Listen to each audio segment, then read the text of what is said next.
नमस्कार दोस्तों। अब यह सिर्फ मिडिल ईस्ट का नहीं, पूरी दुनिया का युद्ध है। आज युद्ध का 5वां दिन है और जो लड़ाई मिडिल ईस्ट से शुरू हुई थी वह अब हिंद महासागर तक पहुंच चुका है।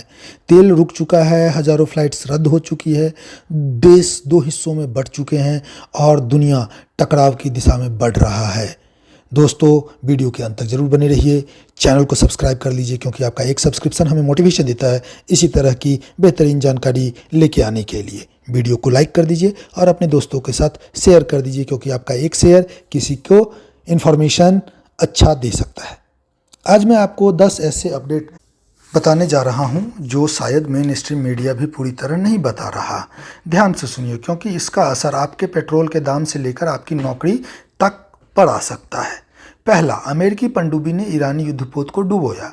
अमेरिकी नेवी की एक पनडुब्बी ने ईरान के युद्धपोत IRIS डाना को डुबो दिया।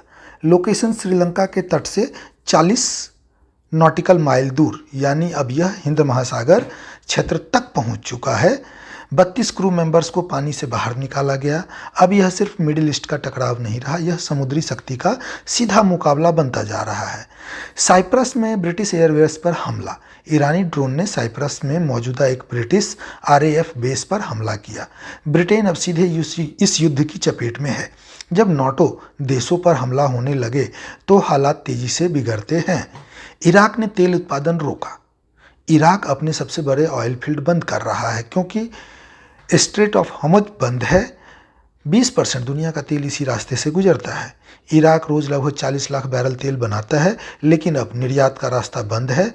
तेल है पर बेच नहीं सकते। यह सैन्य युद्ध के साथ साथ आर्थिक युद्ध भी बनता जा रहा है। चौथा, रोज 4000 फ्लाइट्स कैंसिल हो रहे हैं। हर दिन 4000 फ्लाइट्स रद्द हो रहे हैं। इन बड़ी एयरलाइंस ने उड़ानें रोक दी है, जैसे Emirates Airways, Etihad Airways, Air India, IndiGo, SpiceJet, Qatar Airways, British Airways, Lufthansa, Virginia. और सबसे बड़ा झटका, दुबई इंटरनेशनल एयरपोर्ट्स, दुनिया का सबसे व्यस्त इंटरनेशनल एयरपोर्ट बंद है। लाखों यात्री फंसे हुए हैं, अरबों डॉलर का नुकसान हो रहा है। पांचवा, अमेरिकी सीनेट में वोट हुआ जिसमें अमेरिकी सीनेट ने राष्ट्रपति डोनाल्ड ट्रंप की वॉर पावर्स को रोकने के लिए 47-53 से वोट किया, लेकिन प्रस्ताव फेल हो गया। सिर्फ एक रिपब्लिकन, रैंड पॉल, ने युद्ध रोकने के पक्ष में वोट दिया। अमेरिका के अंदर भी राजनीतिक तनाव बढ़ रहा है।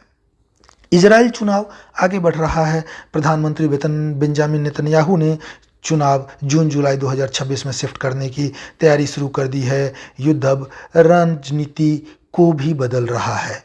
दुनिया दो हिस्सों में बंट चुकी है। सपोर्ट करने वाले देश Ukraine, Germany, Australia, Canada, United kingdom and France हैं। विरोध करने वाले चाइना, रसिया, पाकिस्तान, ब्राज़ील, स्पेन, नॉर्वे और नॉर्थ कोरिया है। इंडिया न्यूट्रल बना हुआ है। यह कोल्ड वॉर जैसी स्थिति बनती दिख रही है। आठवां, 1600 अमेरिकी अभी भी मिडिल ईस्ट में फंसे हुए हैं। अमेरिकी विदेश मंत्री मार्को रूबियो चार्टर फ्लाइट की व्यवस्था कर रहे हैं। सरकार ने साफ कहा है पूरे क्षेत्र को तुरंत छोड़ दें।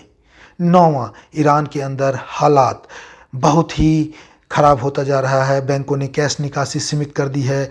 लोग खाने पीने का सामान जमा कर रहे हैं। पेट्रोल पंपों पर लंबी लाइन है। इंटरनेट लगभग ब्लॉक कर दिया गया है। 96% इंटरनेट ब्लॉकेड में है। आम जनता लगभग सूचना ब्लैकआउट में जी रही है। 10वां, स्ट्रेट ऑफ हॉर्मुज़ पर कोई टाइमलाइन नहीं। व्हाइट हाउस ने अभी तक स्ट्रेट ऑफ हॉर्मुज़ खोलने की कोई समय सीमा नहीं दी है।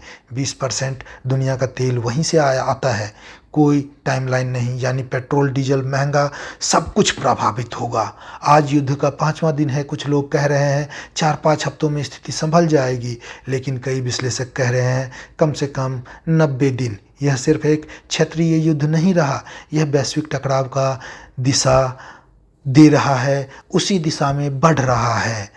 अपडेट रहें, सतर्क रहें क्योंकि इसका असर हम सब पर पड़ेगा। तो किसी भी अफवाह में ना जाएं, मेन स्ट्रीम मीडिया को समझें और जो ऑथेंटिकेटेड न्यूज़ चैनल्स और सोर्सेस हैं उसको ज़रूर देखें। गवर्नमेंट क्या अपडेट कर रही है उसको ज़रूर समझें और उसी के अकॉर्डिंग आप अपना फैसला लें। पैनिक होने की ज़रूरत नहीं है। सब कुछ इंडियन गवर्नमेंट इंडिया के लिए जो अच्छा हो सकता है वही करेगी। धन्यवाद। एक बार आपको फिर से रिक्वेस्ट कर रहा हूँ, चैनल को सब्सक्राइब कर लीजिए, वीडियो को लाइक कर दीजिए, दोस्तों के साथ शेयर कर दीजिए। धन्यवाद।